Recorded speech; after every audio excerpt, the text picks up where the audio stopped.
Hey y'all, it's Q here from Creations, and I cannot tell you how many times I have been in this situation.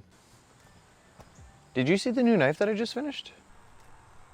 Whoa, that's awesome. How did you do that? Well, first I take a piece of wood, push it off, put it on the buffing wheel, and then it's done.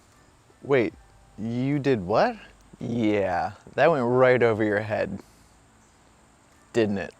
So in today's episode, I'm going to be showing you how I actually make these things. Should be pretty exciting, so stick around. So starting with a piece of walnut that had a little bit of really cool figuring in it, I cut it into smaller pieces and took it and put it in the oven at 225 for about 24 hours. And this was just to make sure that there was no moisture left in the wood before I took it to actually stabilize the wood. Once it was cooled down, I took the wood and put it in cactus juice, which is a stabilizing resin. It's like liquid. It's kind of cool. So just submerge the wood, put the lid on, turn the pump on, and what that actually does is it pulls out all the air in the wood, and then after 12 hours or so, you can release the vacuum and it pushes all the resin back into the wood. So I let that sit at ambient temperature for about 24 hours, and while that was sitting, I took my resin upstairs and started slicing it into smaller workable pieces. So next I take my resin and put it on a piece of wood with some double-sided tape and run it through the drum sander, just making sure that it is all uniform in size.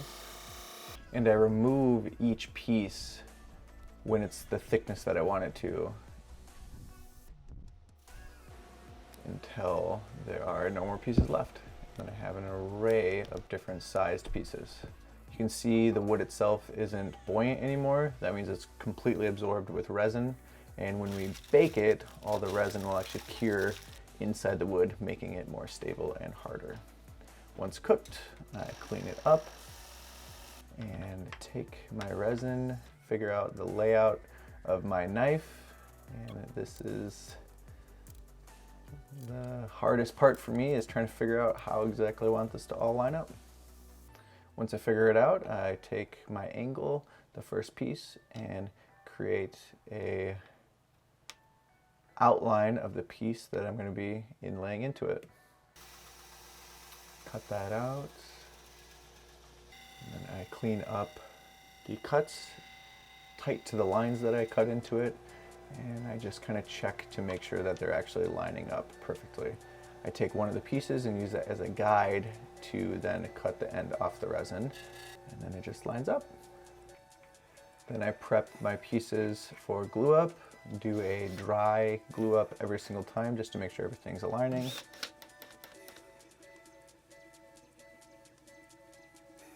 Mix up some glue, and the first step is done.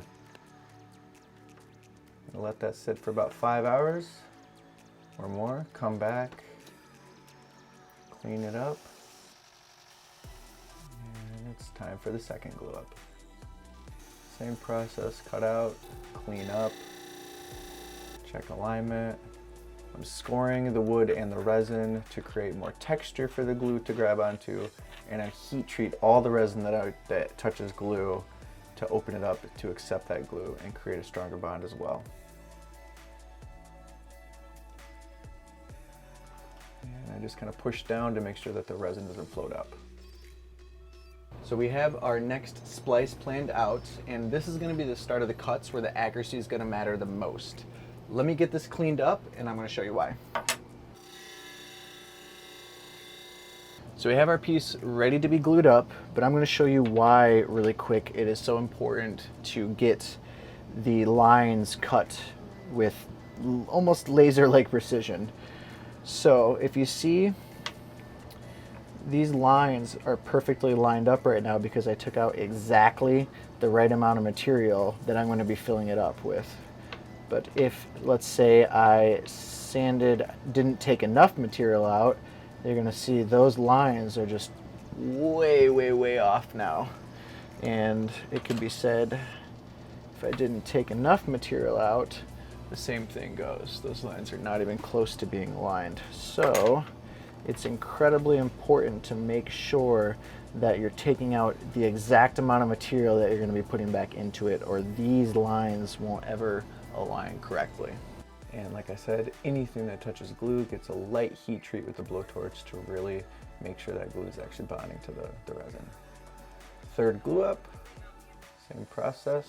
Fourth glue up, fifth glue up,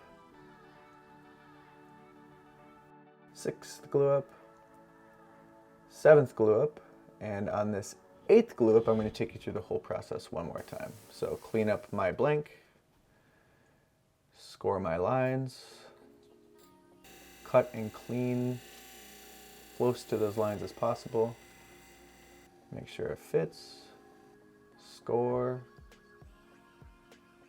heat treat, dry fit. I always mix my glue by weight, that way I know that's actually more accurate.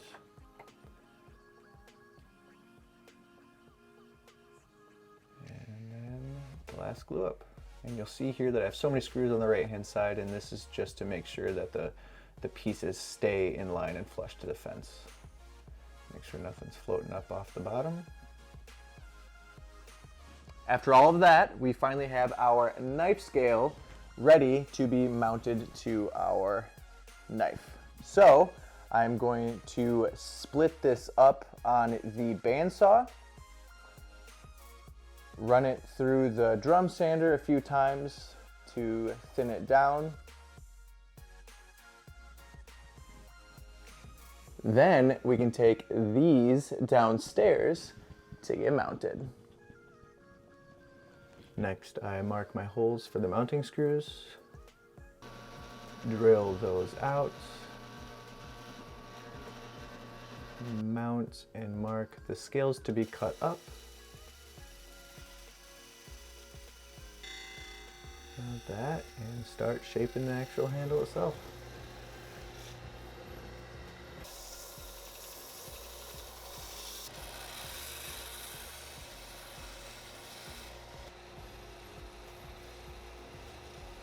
After it's shaped, I scrape my scales and my knife to accept some of that glue.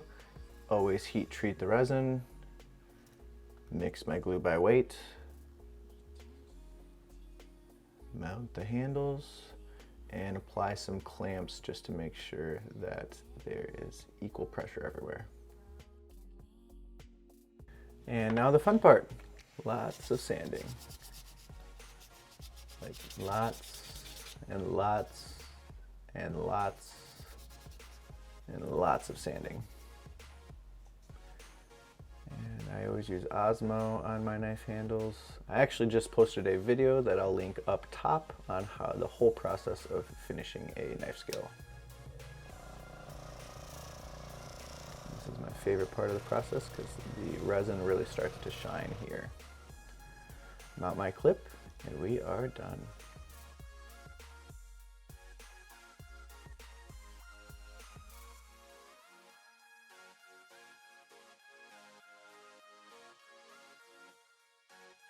So that is it for today's episode. I hope you enjoyed watching the process of this build.